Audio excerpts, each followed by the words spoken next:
ప్రవహించే కుమారధార నదిలో మీకు ఏదన్నా క్రానికల్ స్కిన్ డిసీజెస్ ఉంటే మనం ఒక 15-20 మినిట్స్ అక్కడ సోక్ అయినట్టు, అంటే మనం ఆ మునిగినట్టు మునగగలిగితే మన బాడీ మొత్తం అక్కడ కానీ టచ్ చేయగలిగితే సో ఆటోమేటిక్గా స్కిన్ డిసీజెస్ ఎగిరిపోతుంది. సోరియాసిస్ లాంటి భయంకరమైన వ్యాధులు కూడా హీల్ అయినా ఉన్నాయి.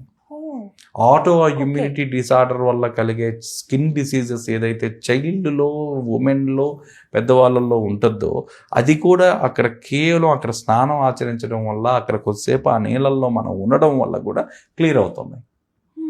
మీకు దీంట్లో ఇంకొక స్టోరీ కూడా ఉంది.